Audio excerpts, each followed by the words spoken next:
How's everyone doing out there? We would like to welcome you all to Chasing Clarity Health and Fitness Podcast. Myself, Jeff Black, Brandon DeCruz. Episode 45, sex differences between female and male clients, part one. So we're going to go a deep dive into female physiology, sex hormones, body comp differences, and fuel use. So this is like part one. Because I'll be honest, Brandon sent me part two before we went on. I was like, this is way too long for like 60 minutes. We like to keep it. I think this would be a great two-parter. And he was like, I think you're right. And so he shot back some cool stuff. So we're going to go over this topic. But first, let's get into our last 7 days. How you want me to go first? You to go first, my man. Yes. You always want to know about my week first. You know what? But I'm very interested in hearing about your week. So start us off, my man. I'll be honest with you. I've spent this last week really working on my client experience and business stuff. So I put together a prehab document for my clients because I've really gotten into prehab stuff because of my injury. And so what I did was I put together 3 upper body, 3 total body, 3 lower body, and 3 like shoulder, like hip and shoulder. And I was like, hey, watch these videos, kind of play with them, find your own routine that you like that feels good to your body. Because I respect everyone's individuality, but my goal is to get them to build like a little ritual before they work out to kind of get them ready to go for in-person and online and just provide an extra level of value. So Jason Coley and I are actually looking at doing a certification. I believe it's the FRC one. Matt Crispin have been talking about, but kind of learned a little bit more about injury prevention because since we do in-person training, it would just be a way to kind of differentiate our functional range conditioning. Correct. Yeah, I'm familiar with it. I had a friend that's a pro, IPE pro, men's physique competitor, and he's certified in that. And I've done some of it with him. He's brought me through it a long time ago, actually. Yeah, it's got PLs and rails and all that stuff. So, but it's just part of me like trying to just keep interested in what I do because I'll be 18 years into this in April, and it's wild to think about. And I'm just like, I'm very, very lucky that I decided to get on a bodybuilding stage in 2006 and place 5th and continue to stay a shitty competitor for a very long time because it's done really good for my business to not give up. Which is regardless of placing, I show up every day and I tell people, I'm like, that does more for your self-esteem just showing up every day than the placings do. Because, I've met many people who are champions. I've met quite a few rich people I've got to coach, be friends with, and just not having like that autonomy over yourself, it affects everybody. So just me having that autonomy to say, hey, I just got to show up every day. It's just been a cool thing to see when I look back over 18 years. But dude, that's what's really going on with me. It's just a bunch of work stuff. I have no complaints at all. I get my hot tub delivered Thursday, so I'm pretty excited about that. Yeah, dude, my body's just kind of with my bone disease on it, I didn't do myself any favors. So me just coming down in weight, I feel a lot better. Jason and I have been talking about because I'm 16 weeks out this Saturday for my first show. I'm gonna come in at 154. My lightweight squeeze down. Yeah. I mean, I looked at those pictures. I made weight at 163, and I easily had more weight to come off. And I think it'll allow me to streamline for my physique. I'm gonna have to fast a little bit longer to get some of that visceral fat down that I've just accrued over years.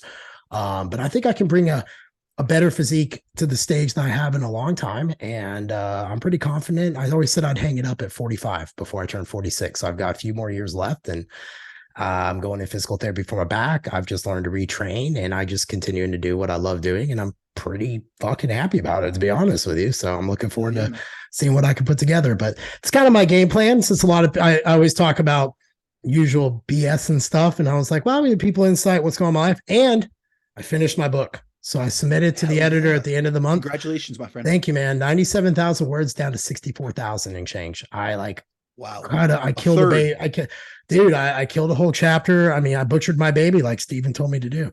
He's like, you can't fix everything in one draft. He's like, I promise you've got 100 things to fix before you get a point. And that man has never lied to me.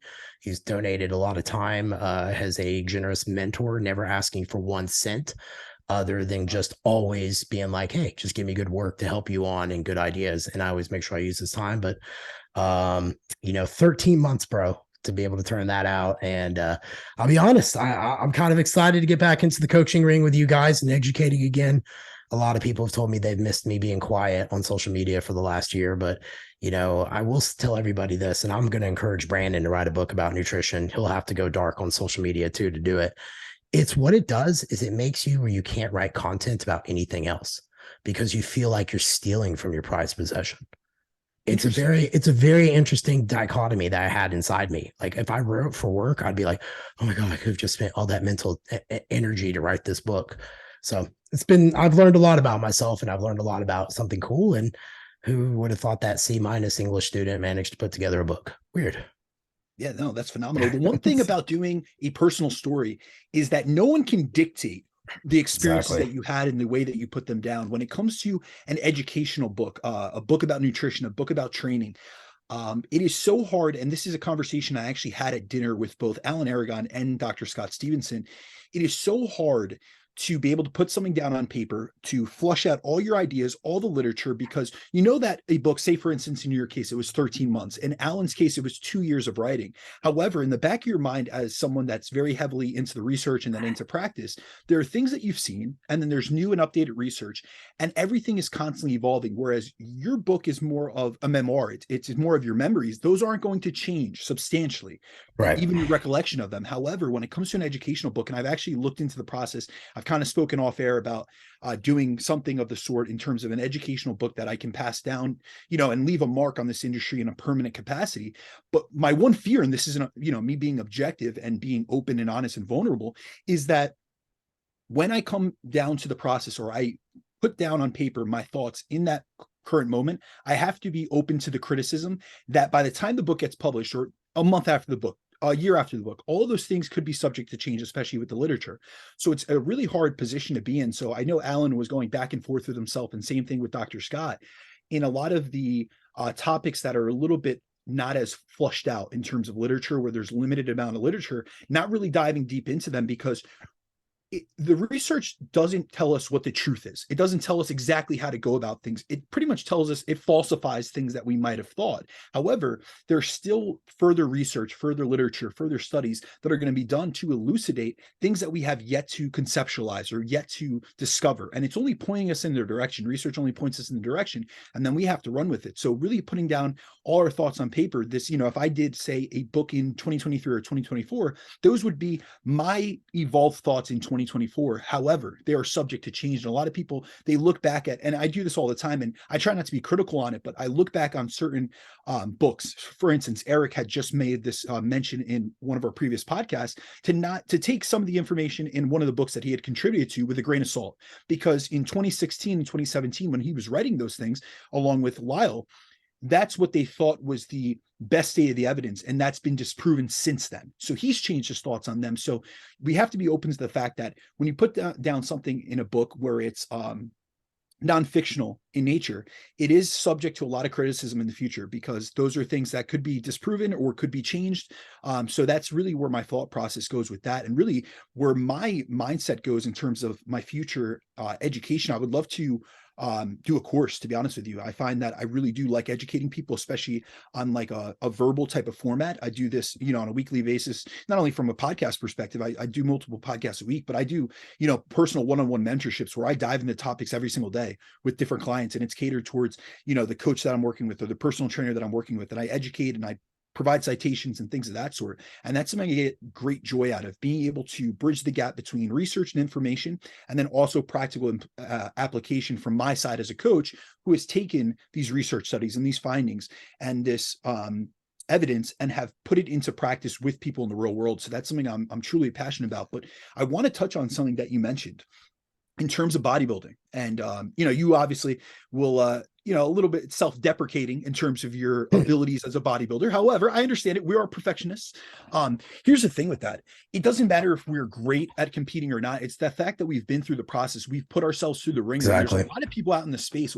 It's very interesting, because you and I have been coaching for a long period of time. And we also started in a one-on-one in-person training type of capacity. However, now, the online training space is quite saturated, and with a lot of people that don't have experience ever training someone in person, first and foremost, and second of all, that have no experience having applied these practices, these principles, and these, quote unquote protocols to themselves. And I always find it interesting. I really look back on the 15 preps that I've done, the 15 contests that I've competed in, with great appreciation that I put myself through that process, because now in terms of my business now, it's not as focused as heavily on competitors, but for a long period of time, that was my main emphasis as a physique coach. However, I've been in the trenches. I've put myself through those experiences. I've gotten DEXA at 4.5 or 4.7% body fat. I've struggled and I've suffered to see myself and push myself to that next level, where there's a lot of coaches that have not done any of the things that they try to tell other clients to do. And they, it's not only the fact that they haven't walked the walk, but they also don't understand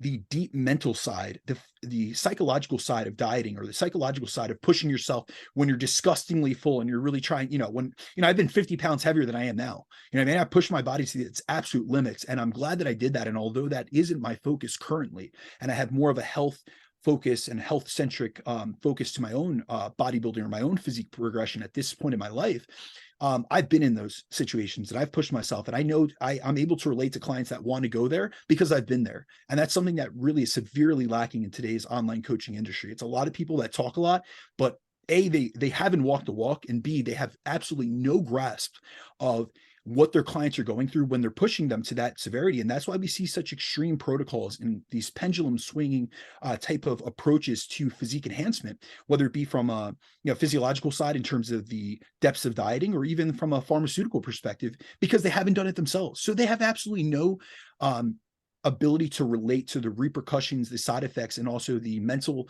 and psychological consequences of pushing themselves to that degree. I agree with you 100%. I think to go to a level, whether or not you go pro or not, even if you did 25 years amateur, you're still going to be so much further along than only doing 5 years as an amateur. And I get injuries. Or 0 years. Yeah, 0. And that's like what I was explaining to a friend of mine, because he was like, well, why are you still going with your back? He goes, I'm just intrigued at this point. And I was like, honestly, man, it's like that 28-year project. I haven't given up on myself. That's all. And he was That's like, huge. He goes, yeah, that's the way to look at it, I guess. And I'm like, dude, people can't even stay in a relationship for like 2 weeks now, or even like do a diet for fucking 5 days straight, or even save money for 1 month straight. I mean, there's so many things that people can't do anymore. And to just say like, nah, for 28 years, I legitimately 99.9% of the time has done this one thing and always been my main focus to take care of myself. And I don't think I have a bad life where people thought I might have lived a boring life or missed out, but my anxiety and depression now under control, which I talk about in my book, my life is pretty good. I created something I didn't have to run away from. I mean, shit, I got infrared sauna and a hot tub. What more could I want to leave my house for now? Right. No, but really it's the discipline and the values that we extract and the characteristics that we build through the process of bodybuilding, whether it's in a competitive pursuit or in a lifestyle pursuit like I'm in now. Like right now, you're still in the thick of things competitively, but I live this on an every single day basis. Still to this day, I don't do things to the same severity or the same extremism that I did at one time in my life, but I still live this lifestyle. And people can, put labels around that being boring or really regimented or strict or whatever they may think, and they're entitled to their opinion, but I'm entitled to thinking the fact and knowing that I have garnered characteristics and attributes through the process of bodybuilding and being strict with a pursuit of something, a pursuit of excellence. And what I mean by that is challenging myself to be better on an every single day basis, getting 1%, just racking up those personal wins, checking off those daily boxes and doing those daily to-dos. And that is something that has transferred to all aspects of my life. That has set a standard of excellence in terms of my business, my educational pursuits, everything else that I go after in life has been from a foundation of the lessons that I've learned through training. So there's a lot of people out there that have yet to push themselves in any capacity in life. And I'm glad that I could push myself first in the gym, and then I transferred that out to my academic career, into coaching, into all aspects of my life, where I've continually challenged myself to get better and to apply that principle of progressive overload, not only in the gym, but in every other area of my life. 100%, man. Well, real quick before we get in this topic, we're going to blow away all our time, but how's your last 7 days been? And yeah, my last week has been great. This weekend, I actually had the pleasure of traveling back out to the town that I went to university in, which is Long Branch, New Jersey. And I attended a private gym opening, which essentially was a private pre-gym opening event for a new gym called Burn and Blast Gym, which is officially opening for business today. So 214, it's opened by two of my friends that are actually married couple, Ronnie and Anna, who I've known since I lived in that area and since I attended college. So this is 10 plus years that I've been friends with them. And it's a beautiful thing to see them celebrating Valentine's Day by opening a gym together, which has always been their dream. So the gym is located about a block from Monmouth Beach, which is a beautiful area. It's right near, it's actually right down the street from where I once had a condo when I was in college. And it was good to go back. I got to reunite with a couple of my good friends from college who either I was in fraternities with, or I really haven't seen in, over the course of a couple of years. And also it's a gym, and you'll appreciate this. It's stocked. It's one of the only gyms in New Jersey. So it just opened, but it's one of the only gyms in New Jersey currently that's stocked with Prime Fitness equipment, which unfortunately is an equipment line. In Jersey, we don't find that too often. Prime, for some reason, it's just not outfitted. And what's funny is the gym actually reminded me a bit of your gym, Iron House, because it's filled with murals and motivational quotes, and just it's a really it's an edgier, more hardcore, grungy atmosphere, which is not what we have. Like that used to be what Jersey was. Like if you look at the old videos of Battle for the Olympia, you look at the gyms that like Rich Kasperi, who's a New Jersey native, was training in, and some of these guys from the East Coast, they were grungy, hardcore gyms. But really what's ended up happening over the course of the last 10 years, at least, in terms of the progression of the fitness industry, most of our hardcore family-owned gyms have been bought out by like corporate and commercial gyms. So everywhere you go, it's like a Retro Fitness, or it's an LA Fitness, or it's a Crunch Fitness. And most of those hardcore gyms have honestly gone by the wayside, which is really unfortunate, because that's where I really set my foundation for training in those hardcore. Like I had a powerhouse gym that was grungy and red and black, and it was somewhat similar to your gym, and I really missed those atmosphere, or that type of atmosphere for training. So it was nice to go back to a gym that's owned by two New Jersey natives who have been in the personal training industry for 20 plus years. They know their equipment very well. They're very similar to you in the regards that they wanted stuff that not only they wanted to train on, but they knew that others wanted to train on. And it wasn't just like, listen, I bought out a corporate gym location, I franchised something, and I just got the run of the mill, pieces of equipment that everyone else, that owns that gym franchise has to get. They were able to custom select different pieces. They had some custom made pieces there. So it was a really great, weekend to be able to go up, see them, visit, and just see people succeeding in this industry, good people that I can relate a lot to, and that have a very similar mindset to this industry as I do. So, I wish them the best of luck today. It's obviously their opening day, so I'm looking forward to catching up with them tonight and hearing how the first day went. But all in all, man, my weekend was really good, and in total, my week was great. Nice. Well, it sounds like that gym's amazing for having all that Prime, but those footprints of that equipment is huge. It's the only reason I know how to fit mine like that. Yeah, it was definitely they had difficulty in situating things, but you know what? This is their third gym. So they actually owned a private personal training studio when I was in college there. Really, really small run-of-the-mill gym. However, over the course of the years, they've opened up different facilities, and this is like their largest facility to date. So they had really situated things in a really good atmosphere. I think when you've owned gyms either for a long time or multiple gyms, you really get a feeling for, or an ability, a skill at being able to situate things and maximizing every amount of square footage you have. So things were a tight squeeze, but it worked. So you know what, I'm wishing them the best of luck. It was great that they invested in that type of equipment, because honestly, the type of stuff that a lot of these commercial gyms have, it's just like, it's lackluster to say the least. Yeah, no, I'm right there with you. I've always thought that. I wanted a gym. Like every year I put about 15 to 20. Lately, it's been a lot more than that, but about 15 to 20 K a year in upgrade equipment. I don't like commercial gyms that never upgrade. Like a Planet Fitness never upgrades, a True Fit never does, LA Fitnesses, things like that. So that's pretty cool, man. The equipment prices, though, for those who go to open up a gym, will be very shocked when you look at the prices. So that's all. So obviously I'm friends with them, so they share it openly with me, and I won't repeat that. But even the freight forwarding costs, the additional costs that they got for trying to expedite the equipment to meet their opening date, because Prime had a backlogging of equipment and had run over what their expected shipping date was, it was egregious. And so I felt for them in that instance, but they said, listen, I'm already paying the overhead. So like, it was either cut my losses and pay extra to get this shipped out, or them hold my stuff and not, be able to open on time and then waste the money in terms of overhead. So either way you look at it, especially in the Northeast, if you're paying an overhead price for a gym, like a leasing price, you're getting raped. So either way, it's either you pay for the equipment, you get it in, you start making money, or you wait and you wait and at the mercy of the equipment provider, but then you lose the money on the lease. So, and then not being able to outfit your gym, get people in the door. You've been advertising the opening of a gym, and now people are waiting and potentially going elsewhere. So it was in their best interest to do so. But I definitely feel for anyone, a gym owner that really tries to invest, wisely into gym equipment, into quality gym equipment, because you really could get some shitty stuff and save yourself a lot of money. However, you're not doing things with the long-term vision in mind. Those Woodway treadmills I got refurbished were $8,500. Wow. So yeah. And think about what people are willing to pay for a gym. Usual is 20 to 30, you know what I mean? Because the big box. So anyway. All right, episode 45, sex differences between female and male clients. This will be 2 parts. So today we're going to go into part 1. We're going to go over, well, first off, take a deep dive into female physiology, sex hormones, body comp differences, feel you. So the topics we're going to cover are the first one, the subject of sex differences be. All right. So on today's show, we're going to cover the various sex differences between males and females, as this is a topic that I've received a lot of questions about, and also a subject that both Jeff and I have spoken about with each other and have agreed upon that it's usually commonly overlooked and neglected in the fitness industry. And we tend to have 2 diametrically opposing camps in the coaching industry when it comes to the topic of sex differences. On one side of the pendulum, we have those who tend to believe that women are just small men. And you'll hear that like quotation that people will say that, and have you ever heard a coach say that?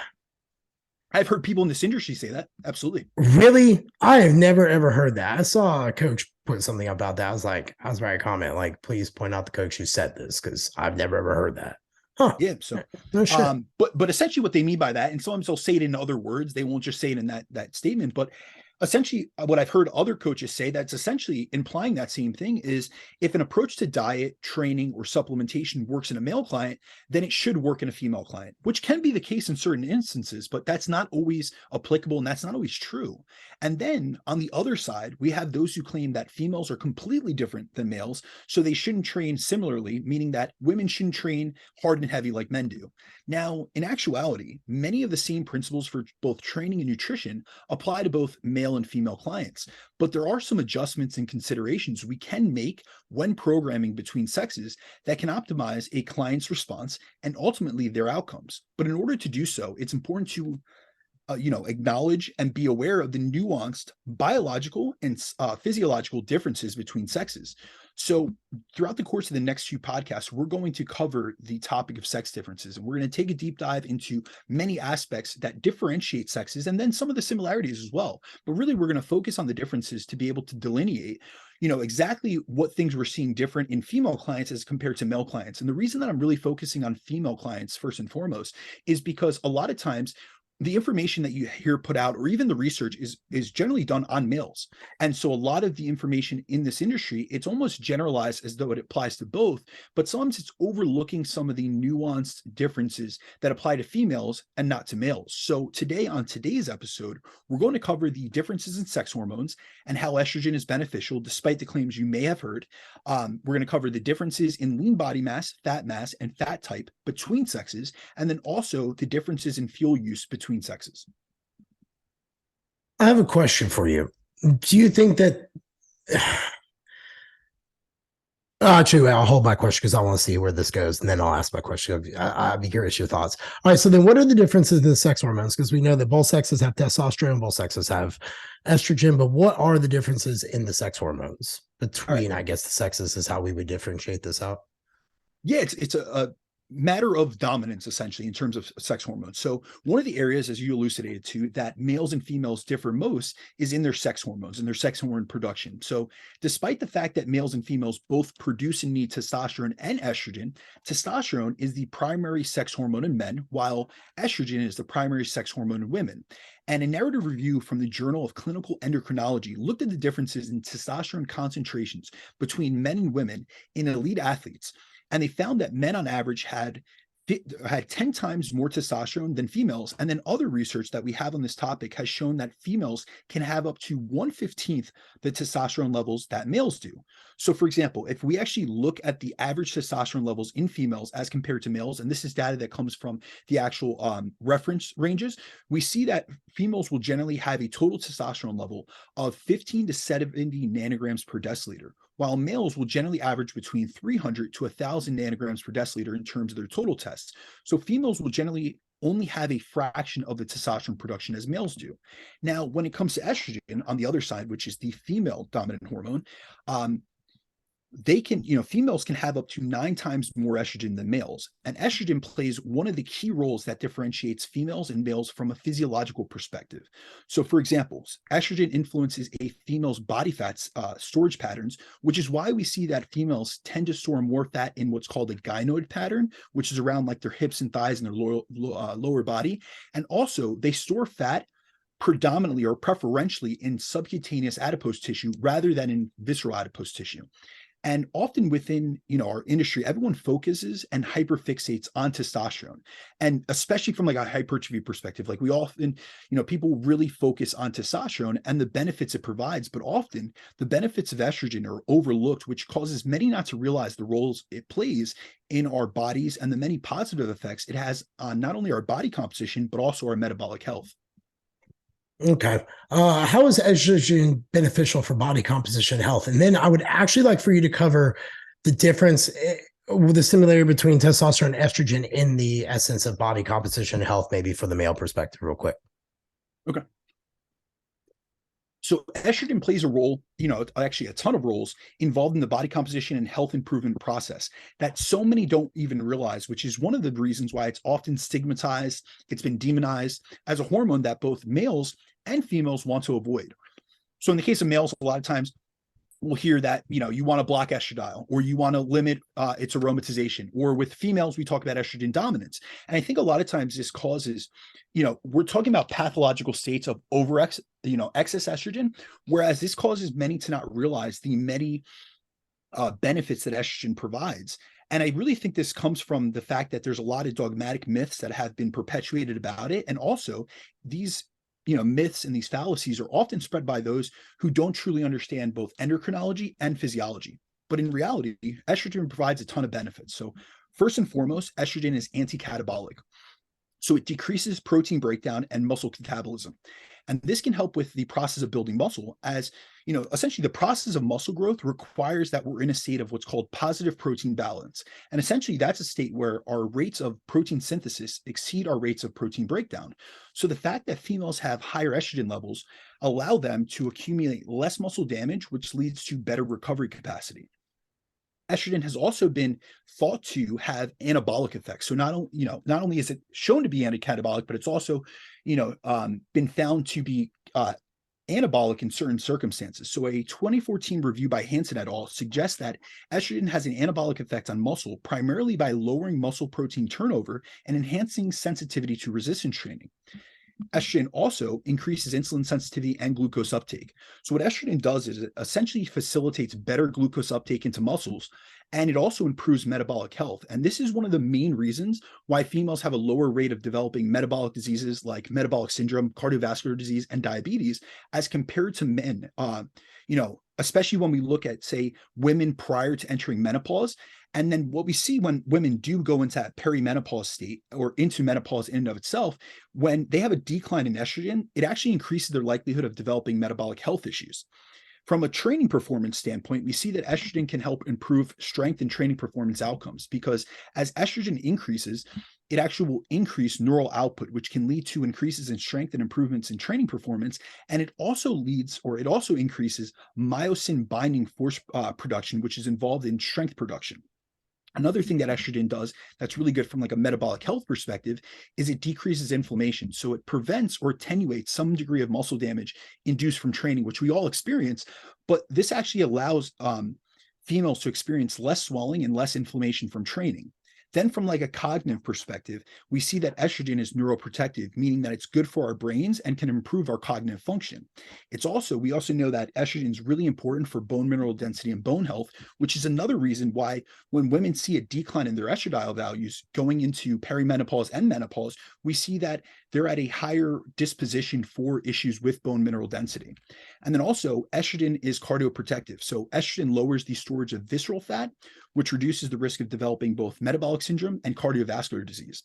And this is why we see that males are at a much higher risk of developing cardiovascular disease than premenopausal females. However, when females enter menopause and their concentrations of estradiol dramatically or drastically reduce, we see their risk of developing cardiovascular disease and type 2 diabetes increase, and they also start to gain more visceral fat as a result of this decline in estrogen. So we actually see like what's called body fat redistribution, where even like when we look at studies that look at women in menopause or in perimenopause state, where they aren't gaining actual weight, but they're redistributing their body fat storage patterns. So it's going from subcutaneous to visceral. So we'll see more like central obesity or central adiposity deposition. So they're getting more of like male storage patterns in terms of fat gain. So overall, estrogen has protective effects on muscle, especially from a recovery standpoint.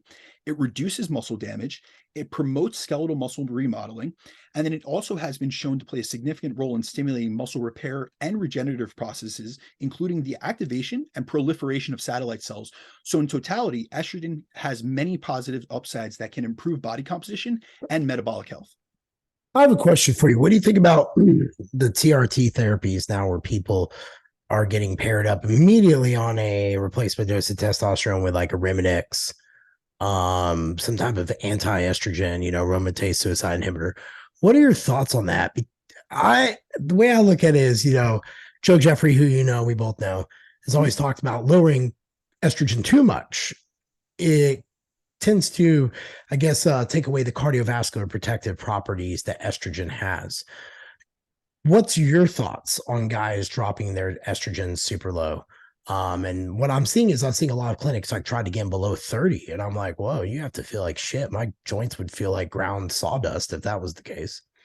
Yeah. So if we can look at this from two perspectives. We Yeah, can look at this from research in women that are suffering from estrogen levels declining in menopause. And that could be due to natural hormonal downregulation.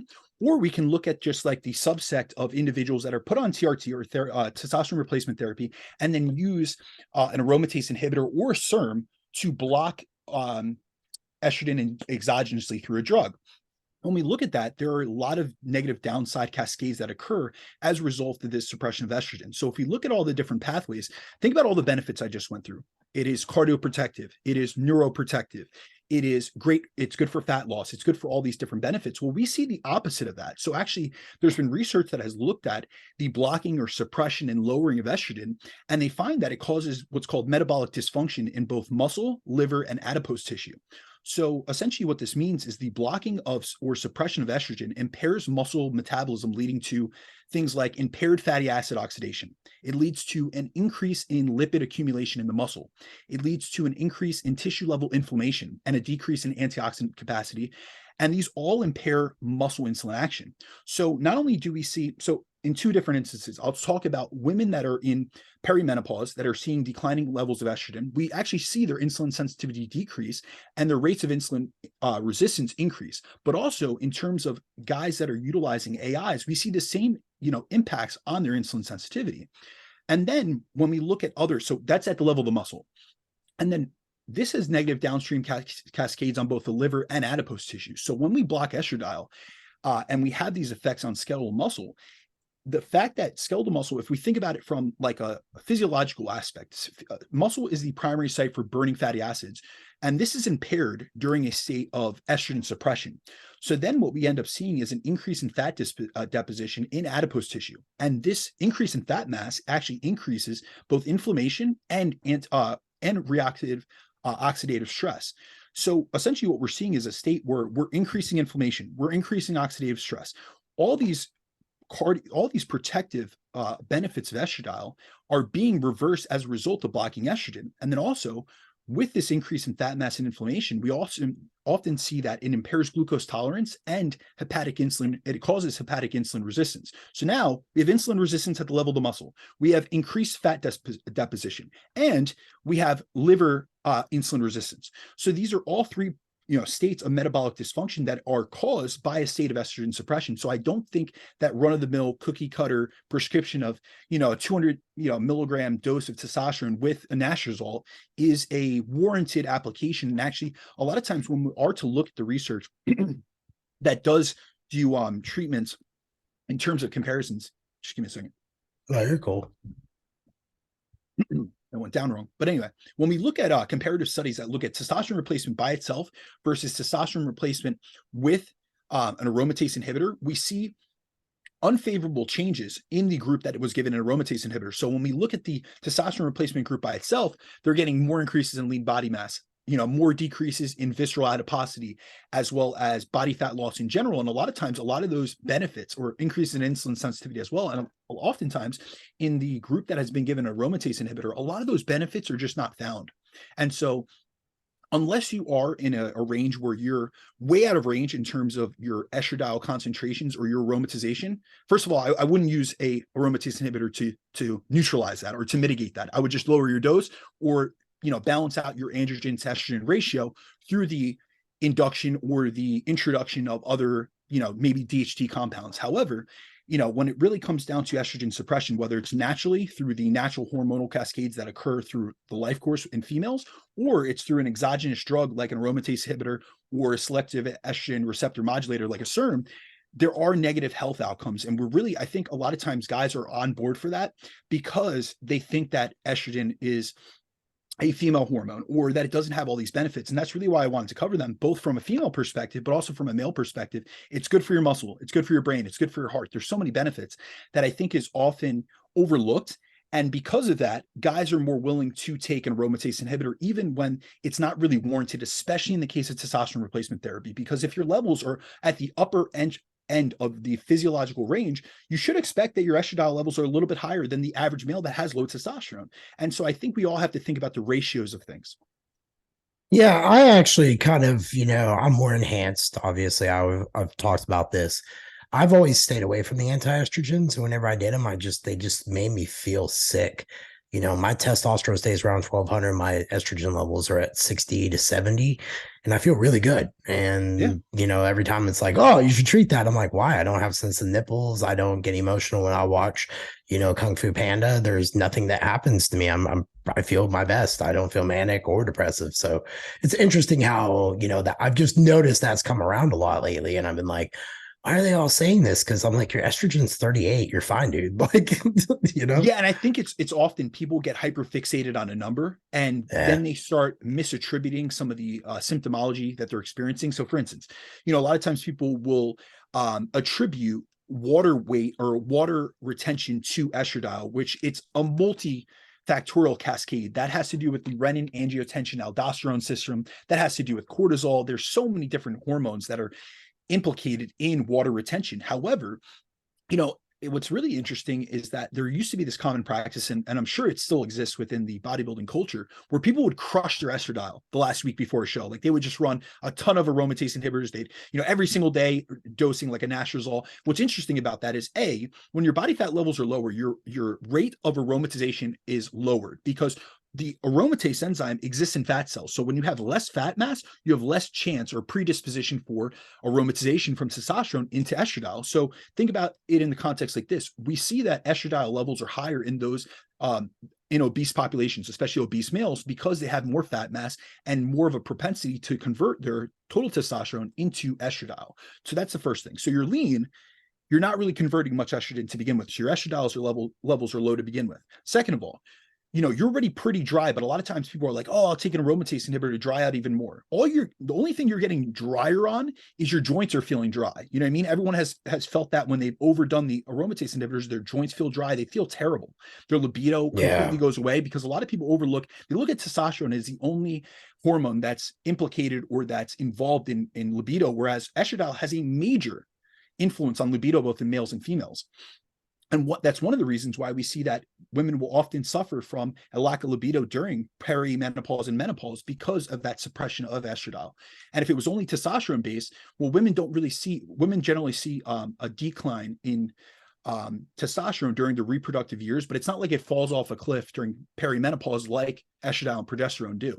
And so when we really look at the ramifications of doing things like utilizing aromatase inhibitors on a regular basis, not great for cholesterol, not great for cardiovascular health, not good for insulin sensitivity. But also, if you're running into a contest per se, or you're trying to look your best, you're peaking for a photo shoot, you're trying to go on a beach vacation, and you're overly suppressing your estradiol, you're suppressing a hormone that's already low to begin with. First and foremost, you're taking drugs that have, you're essentially implicating or utilizing polypharmacy, which has multiple other negative consequences in and of themselves. And then also, if you're trying to carb load, you're actually decreasing insulin sensitivity and glucose uptake. So a lot of times guys can't fill out the week of a show, and they're trying burgers, fries, and all these, high carb meals, but they can't fill out. Well, they've completely suppressed their estradiol.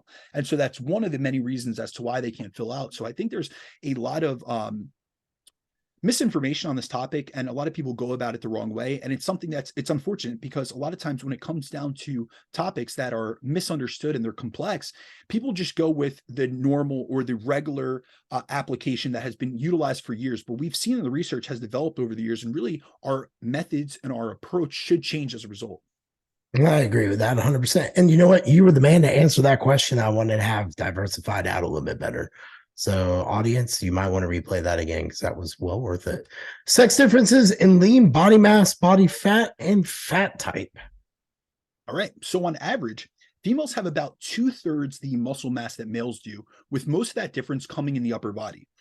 So males tend to be stronger than females, but this is mostly due to being larger and having more muscle mass. However, if a male and female have the same muscle mass and body composition, they will usually be equally as strong as one another. However, really in the real world, we generally don't see that unless someone is extremely small. So for instance, we generally don't have, if we have a 120-pound female that's 5'2", we generally don't have a male that's 5'2" and 120 pounds. For instance, Jeff's 5'2", and Jeff, what are you weighing right now? Oh, right now I'm 177. So we couldn't expect it to be a like for like in terms of size. And so when we look at the research for a given body mass index, men are reported to have more lean mass, and women will generally have higher adiposity. So males and females differ not only in their body fat percentages, but also in the amount of different fat types they naturally hold. So for example, when we look at essential body fat, which is the fat that we can't lose as it's necessary to function and survive, we see that males and females differ in their levels of essential fat, as females generally will have around 9 to 12% of essential fat, whereas males have 3% essential fat. So this difference in essential fat levels between sexes is one of the main reasons why, on average, females will have a higher body fat percentage than males, even if the two individuals are just as lean as one another in a relative sense. And then when we look at the sex differences in how females and males store and gain fat, we see that females are more likely to store fat as subcutaneous fat, which is the fat that's underneath our skin, whereas males are more likely to gain visceral fat, which is the fat that's stored around our internal organs. Now, the difference in fat storage patterns between females and males is actually a physiological advantage for females, as subcutaneous fat is more metabolically healthy fat as compared to visceral fat, which is why women can generally maintain better metabolic health at higher body fat percentages than males can. Whereas on the other hand, visceral adipose tissue, which is the fat that males gain, is more harmful to our metabolic health. So seeing as males tend to gain more of this fat type than females, this is one of the main reasons men are more susceptible to metabolic issues like metabolic syndrome and cardiovascular related diseases. And it's also one of the reasons as to why we see that women generally will have better insulin sensitivity. Even if we take a female at 30% body fat and a male at 20% body fat, the female will generally have better insulin sensitivity, less of a likelihood of type 2 diabetes, less of a likelihood of metabolic disease. Generally we'll have better lipid values. We'll see higher HDL, lower LDL, lower triglycerides on that female than a male that has substantially less body fat. But it's also because of it's not only about total body fat percentage, which is what a lot of people look at. It's also about those body fat storage patterns. So this is something that I try to educate my females about, because sometimes they're like, we did a whole, series of episodes on stubborn body fat, on spot reduction and all those concepts. And a lot of times my female clients will say, listen, I really want to get rid of my hip and thigh fat, not realizing that this is not only an evolutionary predisposition that women have accumulated, because that was done, or that was essentially a evolutionary mechanism to help with storage of fat during times where they needed it, in terms of, promoting the growth of our reproduction of our species. But it's also because that is fat that is more metabolically healthy. So in actuality, like, having that fat is more beneficial than gaining visceral fat, like would be in comparison. So I think we often have to take the good with the bad, and for every gimme, there's a gotcha. But really, when it comes to body fat storage and body fat distribution, I understand everyone wants body fat, to reduce body fat for the cosmetic benefits and for looking better and feeling better. And that's all well and good.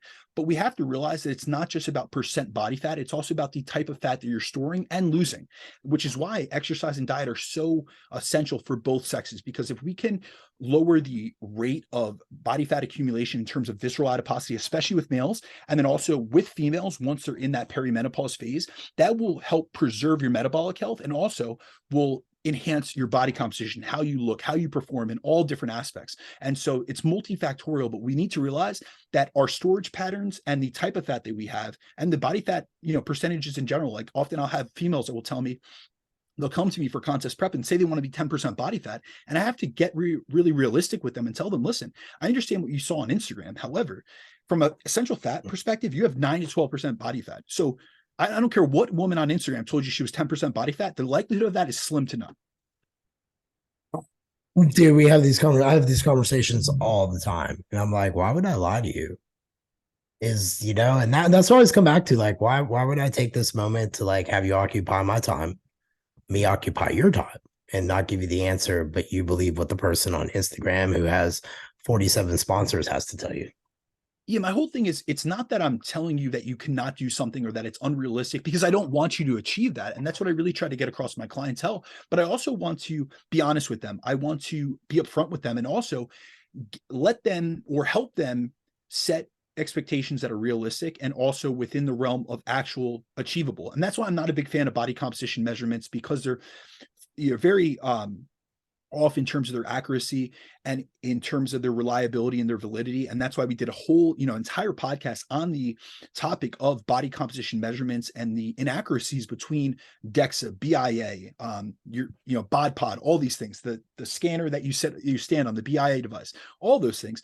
And we have to realize that it's not about what your body fat percentage is. So get that out of your mind, that you want to be a certain percentage body fat. No one on that stage, no one on a beach, no one when you go to your wedding is going to ask you, what's your body fat percentage? They're going to look at your body. So focus on the actual look of your body, how you feel, how you perform. We want to look better, feel better, perform better. And that has no actual numerical value with it. So get it out of your mind that you need to be a certain weight or a certain body fat percentage. Go for a look and let your pictures, like how you feel, your performance in the gym dictate the progress that you're making and how you feel about the progress that you're making. I think that was really well said on that, man. What is the sex differences in fuel use and substrate utilization? And can you touch a little bit on why women might utilize the seed cycling is what it is, correct? Yeah. Okay. So sex differences in fuel and substrate utilization. And so when it comes to how each sex utilizes energy, females differ from males in the way they store, utilize, and burn fuel substrates, such as fats and carbs. So females tend to store more of the dietary fat they eat and are more predisposed to storing those dietary fat sources in their lower body. As I had, alluded to, females in general tend to store more fat in subcutaneous adipose tissue in a gynoid fat pattern. So it goes to their lower body. But when we actually look at how they take in nutrients and store them, they're going to store more of their dietary fat in those areas. However, they also tend to mobilize and utilize more fat for energy during exercise. So we see that when comparing both sexes at low and moderate levels of exercise, females will use a larger proportion of fats for fuel as compared to males. Now, what's interesting about this is that although females use more fat for fuel than males during exercise, they actually rely more heavily on carbohydrates for energy the rest of the day. Whereas males utilize fuel substrates in the opposite way, meaning they'll burn more carbs during exercise, but switch to utilizing more fats at rest.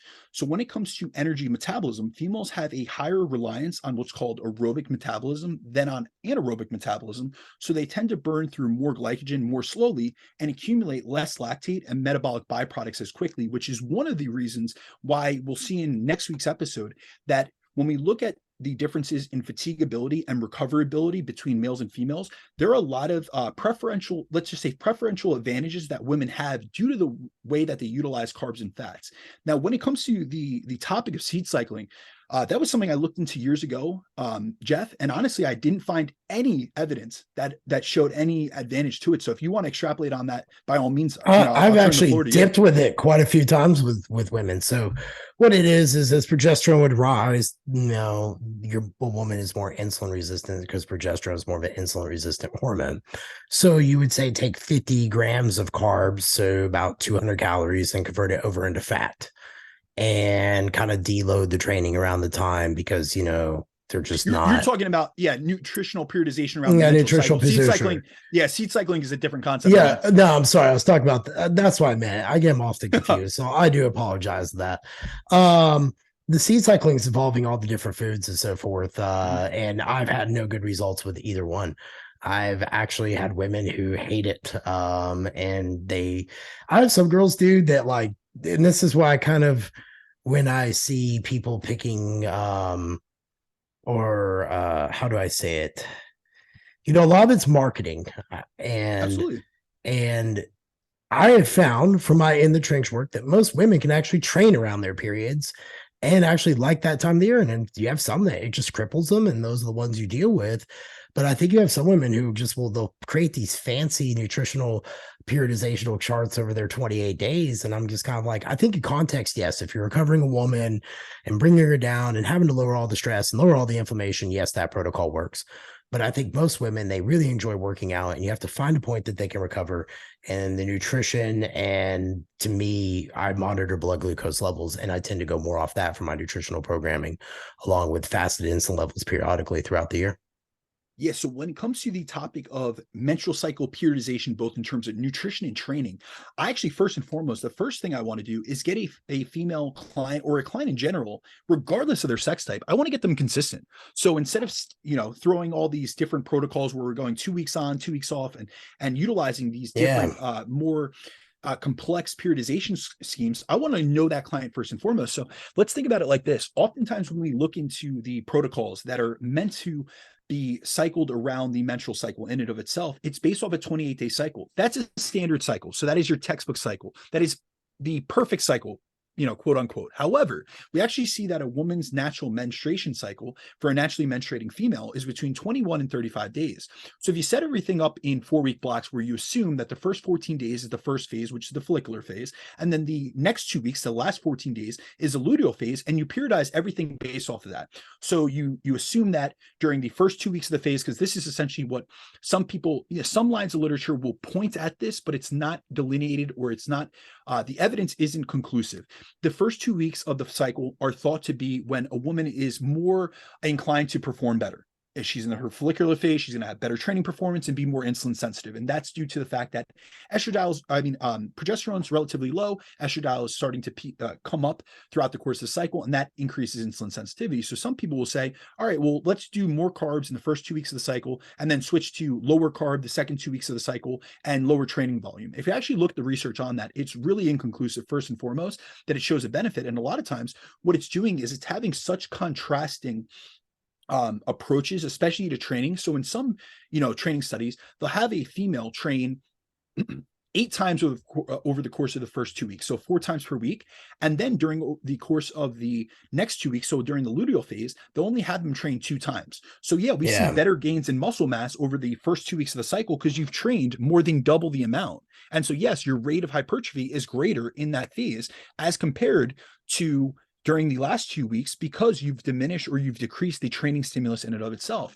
And really, from a coaching perspective, I think a lot of those programs are more of the set and forget programs, which are made to appeal to females. They put a pink tax on it, which is essentially where they'll put, a female programming on it. They do this with supplementation where they'll gear it towards females and they'll try to make it as though it's something special. However, a lot of times it's actually a washed down or a watered down version of what a male would do, first and foremost. So when we see in the supplement industry, when I refer to a pink tax, that's where they'll utilize a supplement like creatine, and they'll utilize a lower dose, but they'll charge you more for it. So essentially the pink tax, refers to the fact that when a product is specifically marketed and geared towards a female audience, they increase the price on it, even if it has less of the active ingredients or less of the total servings or whatever it may be than a male version or than a generic version would have. And so when it really comes down to coaching, this is an individualized process. So what we have to realize is that every single client that we work with is an individual and is going to respond differently. And when we look at the context of females, just as a specific sex, we have to realize that every woman is going to experience her cycle differently. We also have a large predominance of females that are athletes, female athletes that utilize hormonal birth control. So now they're not seeing fluctuations in their natural hormone levels. So they're at a consistent baseline of, hormone suppression throughout the entire course of the 4 weeks or the entire course of the month. So these are not things that we should really be trying to proactively program. And really, when it comes down to coaching, I believe coaching is a reactive process where each week you check in with your client and you really go over what their needs, you do a needs analysis on them in that current moment. So how are you feeling in this week in your cycle? How is it compared to that week in your previous cycle? What's your biofeedback look like? What's your sleep, your stress, your recovery, your soreness, all these different indices of both recovery and then also training performance. And then you make adjustments based on that week to week feedback, instead of telling a client who she might fluctuate from 30 to 35 days in her cycle, that the first 2 weeks she's going to follow this standard training protocol, and the next 2 weeks she's going to follow this other training protocol, when in actuality her cycle's 35 days. So the last week, when we're back in a heavy training mode, she's actually going through her worst of premenstrual syndromes or symptoms. And so I really don't like that pre-cut, preset approach to programming in any perspective, because I really do think that the value in having a one-on-one coach is they suit their programming, their adjustments, and their changes to you as an individual, rather than giving you some preset, periodized program that's set on paper and they just send it over to you and that's your programming for the next 12 to 16 weeks without any ability to change that on the fly based off what you're feeling, experiencing, or what you're even going through in life, whether it's in the gym or outside.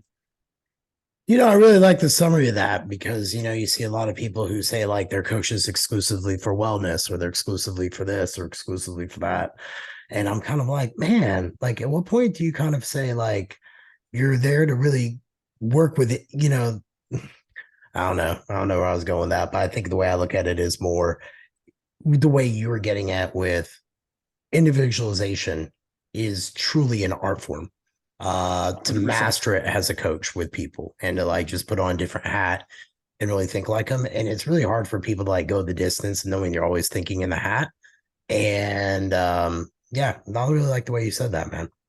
Is there anything else you'd like to chime in? Yeah, no, absolutely. So just one last caveat to close out this conversation.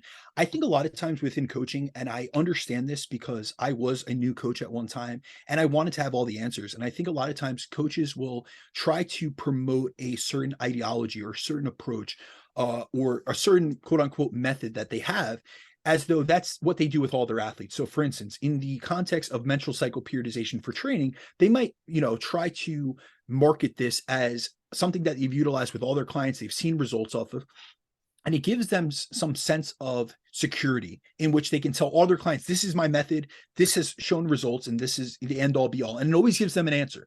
Coach, when a female client comes to them, coach, what are we going to do for the next 4 weeks? And they're able to get them this cookie cutter answer because it's something that they already have programmed. It's a template they have in their computer, and it's something that they're confident with. It is a method that they know all the answers for, and they think that is the end all be all. However, it really takes being a realistic and honest and a transparent coach to tell a client, listen, I'm going to be honest with you. I have yet to work with you. I can't tell you. I am a coach. I am not a mind reader, nor am I a future teller.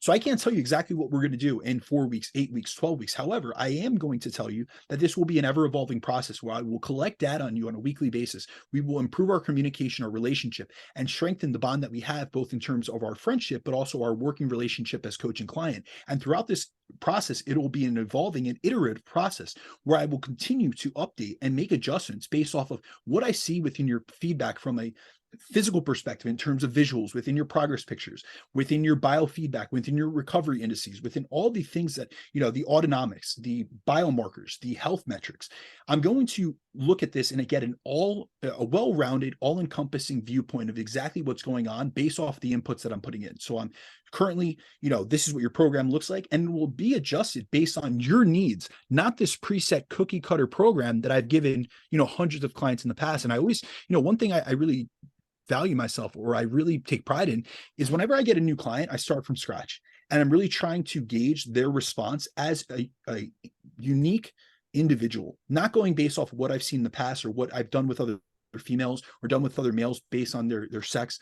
I'm really going based off of what can I learn about this specific client, and what data can I gather during this initial period, which I can utilize for this client later on in the future. So every one of my clients, I have a file on them. I have notes that I've taken over the course of many weeks, months, and years of check-ins with them. And I have their feedback on things, how they've responded to different things that we've tried, both good and bad, because we have to realize that even if we've seen a success with a certain methodology. So for instance, if I have a certain way that I like to deload my clients, or a certain way that I like to refeed my clients, and I try it with a specific individual, a new client, and it doesn't work, I'm going to take notes on that. I'm going to readjust my approach the next time that we go back into that. So if we are to take this preset proactive approach to programming, especially from a training perspective, where everyone gets the same program, and it's regardless of, whether your menstrual cycle is 21 days or 35 days, you're following a 28-day cycle, we're really doing a disservice to the client themselves. And that is something that is a coach being a programmer, not an actual coach, because coaching is not only about the science, which the science is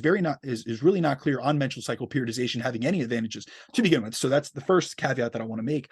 But coaching is a blend between blending the best of the science with, it's both an art and a science, essentially. So we are trying to take our experience with hundreds of other clients, as well as the best up-to-date literature and research and the evidence that we've seen through well-done studies that have ecological validity, meaning that they have the ability to be applied to the subsector, the population that we work with, and combining the two, and really getting an all-encompassing approach, which allows our clients to get better progress and in an expedited fashion based on both our experience and our knowledge. Damn, I really got to say, you've been on fire today. You've had some good talk. I appreciate it. Sound like a confusing, babbling idiot compared to you sometimes, but this is what it is. Dude, where can everybody find you at before we begin part 2 next week? Absolutely, guys. Feel free to reach out to me on Instagram at @BrandonDeCruz_, or through my email, which is bdecruzfitness@gmail.com.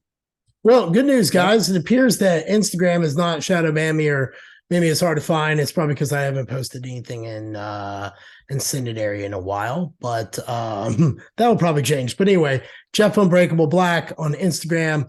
And then my Relentless Forever on YouTube. So if you guys got anything, let me know. If you guys got anything for Brandon, let him know. But B, as always, dude, it was a good one.